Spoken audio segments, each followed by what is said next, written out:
Segunda parte del seminario número 11 de mecánica ventilatoria y espirometría.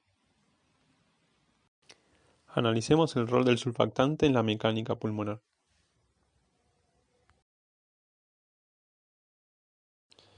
Analicemos primero el origen de la fuerza elástica pulmonar. Ya hemos mencionado la importancia de esta fuerza en la mecánica ventilatoria, pero ¿de dónde proviene? Analicemos el gráfico que se encuentra a la izquierda. ¿Recuerdan los gráficos de cardio en que hacíamos de presión en función de volumen? Y decíamos que la pendiente era la rigidez. En este caso haremos un gráfico de volumen en función de la presión, por lo tanto la pendiente será la distensibilidad. En este gráfico inflaremos y vaciaremos al pulmón con aire y luego con líquido, y veremos qué es lo que pasa.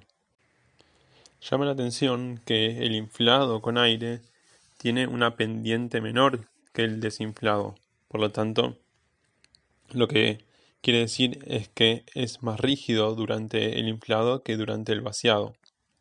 Este fenómeno se llama histéresis. Esta diferencia se explica por la resistencia adicional que tiene el insuflado al tener que descolapsar las vías respiratorias para iniciar el insuflado. El otro hecho curioso sucede cuando al pulmón se lo insufla con líquido. Vemos que la pendiente de la curva aumenta, por lo tanto la distensibilidad pulmonar es la que aumenta. Esto no puede ser explicado solamente por la rigidez del tejido. Si el pulmón es el mismo, debe haber otro fenómeno que debe estar ocurriendo que explique el cambio de distensibilidad.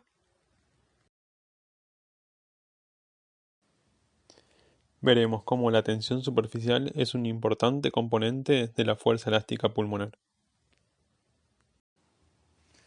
La tensión superficial es un fenómeno que se da en la interfase aire-agua. Las moléculas de agua que se encuentran en el seno del líquido no presentan fuerzas resultantes sobre ellas, ya que se encuentran rodeadas de otras moléculas de agua. Sin embargo, a las moléculas que se encuentran en la superficie no le pasan lo mismo. Al no tener otras moléculas por sobre ellas, presentan una fuerza resultante hacia abajo, hacia el seno del líquido. Esta fuerza genera otra fuerza opuesta, tangencial a la superficie del líquido, que es la tensión superficial.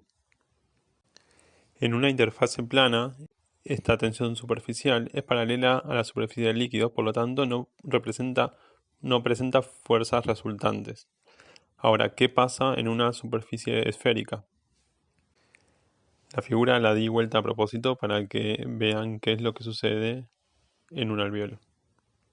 En esta figura se puede observar que una tensión superficial en una superficie esférica presenta fuerzas resultantes hacia el interior de la esfera. El saco alveolar presenta una membrana líquida, por lo tanto presenta una interfase líquido-aire, lo que conlleva a una tensión superficial en una superficie esférica. Por lo tanto, presenta fuerzas resultantes hacia el interior que tienden a colapsarlo. Y este es el principal componente de la fuerza elástica pulmonar. En el experimento anterior, al llenarlo con líquido, desaparece la interfase líquido-aire y por lo tanto desaparece la tensión superficial, el principal componente de la fuerza elástica pulmonar. Por lo tanto, la distensibilidad aumenta.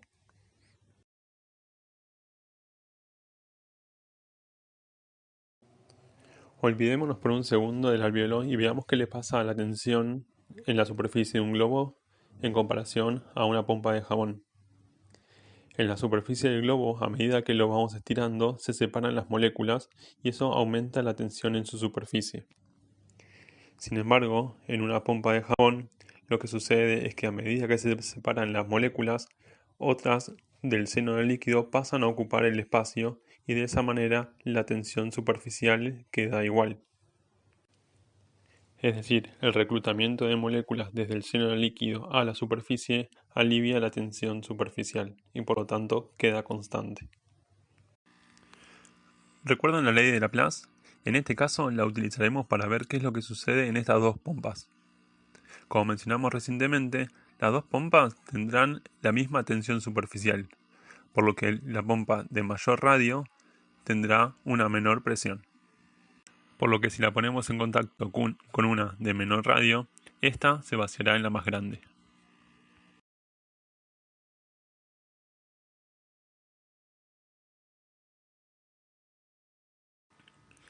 Se estarán preguntando qué tienen que ver estas burbujas con nuestros alvéolos. Bueno, efectivamente nuestros alvéolos tienen diferentes radios. Entonces, si se comportasen como estas burbujas, los alvéolos de menor radio se vaciarían en los alvéolos de mayor radio. Por lo tanto, es necesario que la tensión superficial de nuestros alvéolos no sea constante y que varíe con el radio, cosa de que la presión sea la que se mantenga constante. Y esto es efectivamente lo que pasa. Los alvéolos de menor radio tienen el surfactante más concentrado. De esa manera, los alvéolos que tengan menor radio, el surfactante estará más concentrado y la presión se mantendrá constante. Esto no quiere decir que los alvéolos más pequeños tengan más cantidad de surfactante, sino que al reducir su volumen lo tienen en una mayor concentración. Esto es lo que permite que en nuestro pulmón puedan convivir alvéolos pequeños con alvéolos más grandes.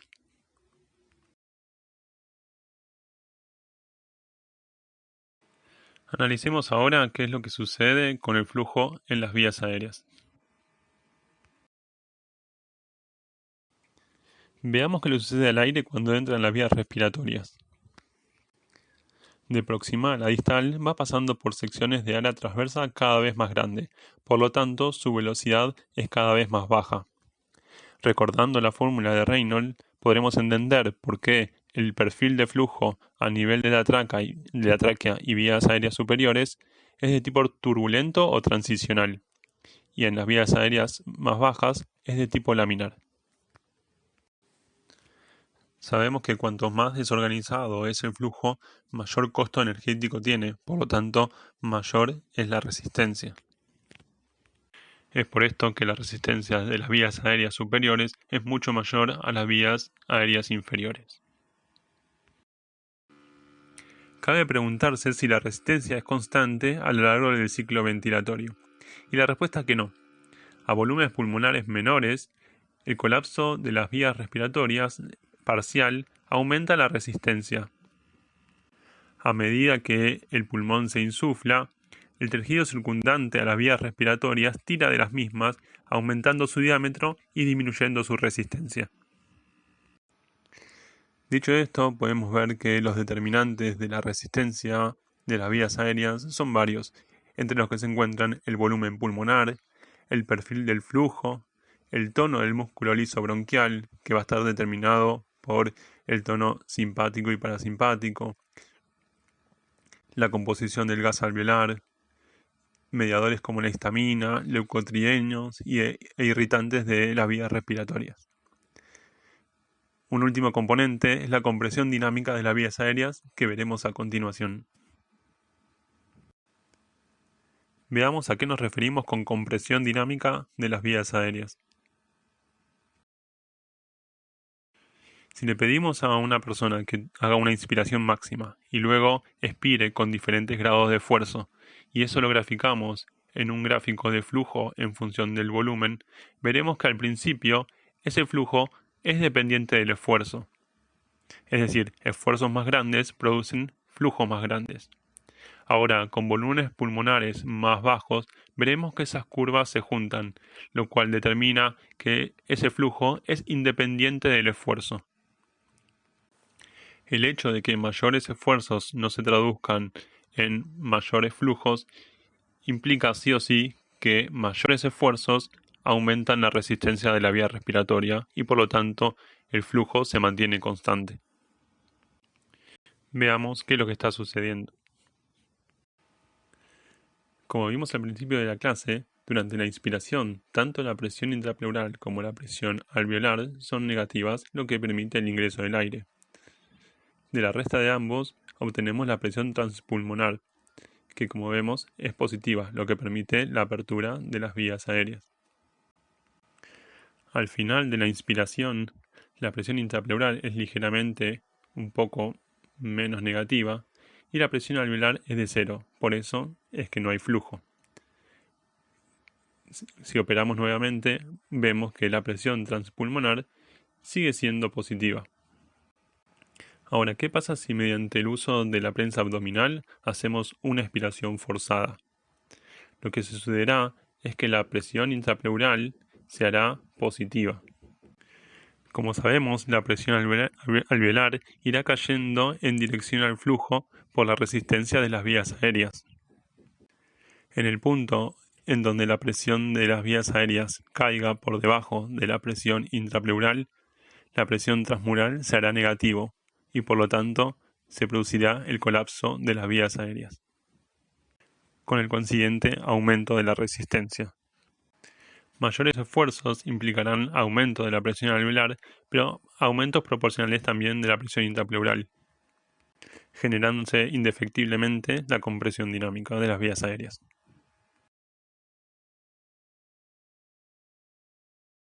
Veamos brevemente el estudio espirométrico y sus patrones básicos.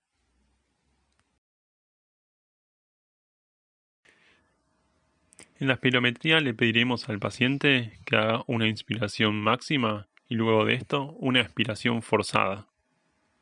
Graficaremos luego flujo en función de volumen y volumen en función del tiempo.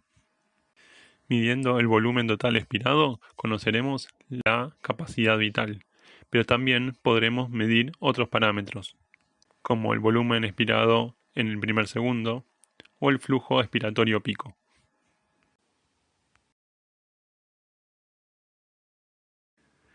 Mediante estos parámetros podemos diferenciar tres tipos de patrones: un patrón normal, un patrón obstructivo, característico de las enfermedades que producen aumento de la resistencia de la salida del aire, por ejemplo el EPOC o el asma, y un último patrón de tipo restrictivo, en donde el volumen pulmonar es el que está comprometido, sin aumento significativo de las resistencias de las vías aéreas. Ejemplo de esto podría ser una fibrosis pulmonar. Aquí en la filmina vemos un patrón normal. A la derecha se encuentra un patrón de tipo obstructivo, en la que lo típico es encontrar una capacidad vital conservada con un flujo expiratorio pico disminuido. El último patrón corresponde a un patrón restrictivo, en la que se ve claramente la reducción de la capacidad vital. Ahora vemos cómo se comportan estos tres patrones en los gráficos de volumen en función del tiempo. Como vemos, lo típico es que en el patrón obstructivo la capacidad vital se encuentre conservada con disminución del volumen expirado en el primer segundo, el BEF sub 1. En el patrón restrictivo también podremos encontrar disminución del BEF sub 1, pero sobre todo lo típico es encontrar una capacidad vital muy disminuida.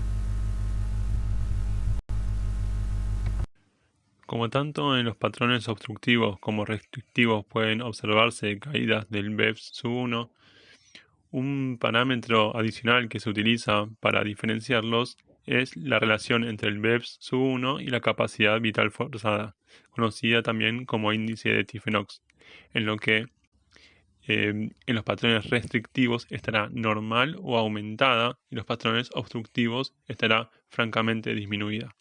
Esto es así porque en los patrones restrictivos la caída de la capacidad vital es mayor que la caída del BEF sub 1, lo que hace que el índice de Tiffenox de normal o aumentado.